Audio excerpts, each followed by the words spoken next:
अरे रुकिए, कुछ सोचने से पहले आपको बता दे कि बहू का चक्कर वो वाला चक्कर नहीं, यहाँ तो किसी और ही चक्कर की बात हो रही है। अरे अरे रिद्धि बहू, क्या हो गया? फिर चक्कर? हाँ सासू माँ, फिर चक्कर लग रहा है, पूरी दीवारें घूम रही है। गॉड, मैं तो गई बोलकर बहू तो छपाक से गिर जाती है। अरे रेंको पेंको जिंको कोई है, जल्दी आओ, बहू गिर पड़ी है फिर से। तभी सामने आ जाती है पड़ोसन। हाय रे, बधाई हो रिंकू पिंकू चिंकू की माँ, बहू पेट से है, दादी बनने वाली हो क्या? अरे चुप चुप कर, निकल। जब देखो तब हमारे घर के अंदर आंखें गड़ाई रहती है। अरे ऐसे चक्कर इसे हफ्ते में 10 बार आते हैं, तो क्या हर हफ्ते दादी बनने का जश्न मनाओ? चल। तभी रिद्धि का पति रिंकू आ जाता है। ओहो, फिर गिर पड़ी। एक तो इसका ना समझ में ही नहीं आता, गिर गिर कर इसका शरीर कितना मजबूत हो गया, लेकिन फर्श बेचारी गिर गिर कर टूट रही है। फिर से सीमेंट का काम करवाना होगा। तभी रिद्धि को होश आ जाता है। शुक्र है होश आ गया। क्या कह रहे थे? फर्श टूट रही है और जो गिर गिर कर मेरा सर टूट रहा है उसका क्या? बड़े आए। बहू उठकर खड़ी हो जाती है, लेकिन समस्या बहू के हर दिन चक्कर की वहीं फर्श पर ही गिरी रह जाती है। माँ जी, मैं डॉक्टर को दिखाने जा रही हूँ, मुझे अच्छा नहीं लगता। मैं घर की बड़ी बहू हूँ और आए दिन चक्कर खाकर गिर जाती हूँ। कल को दूसरी बहुएं भी आएंगी, आप तो सह लेती हैं, लेकिन कोई और क्यों सहेगी? बहू दवा लेती है और ठीक हो जाती है। घर में सब नॉर्मल हो जाता है। फिर एक रोज, बेटा तुम लोगों से एक बात कहनी थी। रिंकू की तो शादी हो गई, लेकिन अब पिंकू की उम्र भी हो रही है। पिंकू की शादी के लिए भी लड़के देखो। हाँ माँ, मैं समझ रहा हूँ, घर पर बहू एक और खाने वाले इतने, रसोई के काम में भी दिक्कत आती होगी। बोल, कैसी बहू ढूंढे छोटे के लिए? अरे जैसी मर्जी देख लो बेटा, बस ये देख लेना कि चक्कर पक्कर ना आता हो। बहू के चक्कर से तो मैं परेशान हो गई हूँ। खैर, किसी तरह छोटे की भी शादी हो जाती है। बड़ी और मझली बहू के साथ तो सास के व्यारे न्यारे होते हैं, कोई रोटी देती तो कोई सूप, कोई चाय लाती तो कोई सर दबाती। लेकिन कहते हैं ना, सब दिन एक से नहीं होते। एक रोज नई मझली बहू, माँ जी जल्दी आइए, ये देखिए रिद्धि भाभी को क्या हो गया, वो तो गिर पड़ी हैं। हाय रे, लग रहा है इसकी चक्कर आने वाली बीमारी खत्म नहीं हुई। इतने दिनों से ठीक थी तो लगा था सब ठीक है, लेकिन नहीं, बहू को तो बीमारी ने अपनी चपेट में अब भी ले रखा है। माँ रिद्धि को चक्कर आया और वो गिर पड़ी। अब छोटी शीतल को क्या बोलूं मैं? अरे बोल दे कुछ नहीं, चूहा देखकर डर गई, मैं डॉक्टर को बुलाती हूँ। तभी छोटी बहू सास से पूछती है, सासू माँ वो रिद्धि भाभी को क्या हो गया? अचानक धम से गिर गई।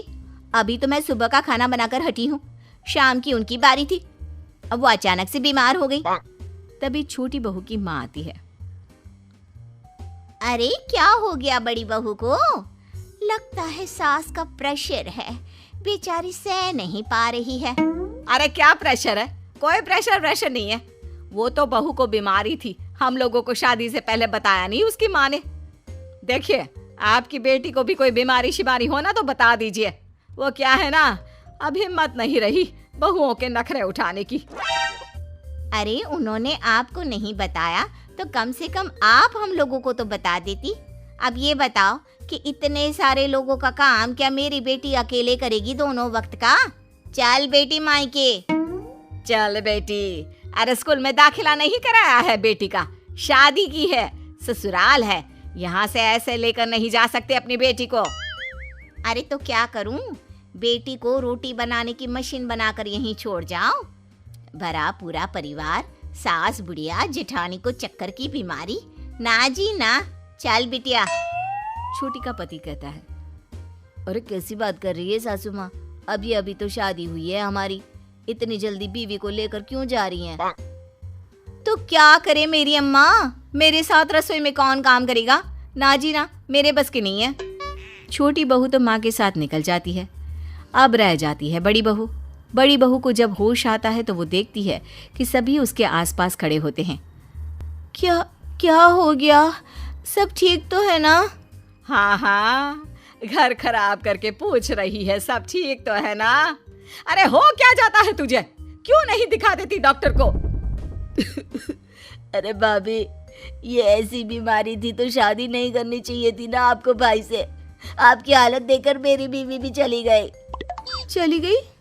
हालत मेरी खराब थी तो वो क्यों चली गई? अरे मैं ही चली जाती हूँ मायके। हाँ हाँ, तू जा जा, तू यही सही रहेगा।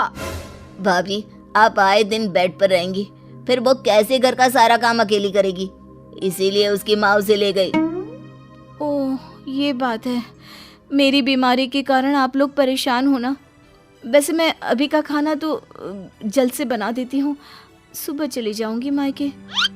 चक्कर खाकर गिरी बहू अब खड़ी हो जाती है, घर का सारा काम करके खाना बनाती है, सबको गर्मा गर्म खाना खिलाती है और फिर बहू बस कर, अभी अभी बिस्तर से उठी है, फिर गिरने का इरादा है क्या?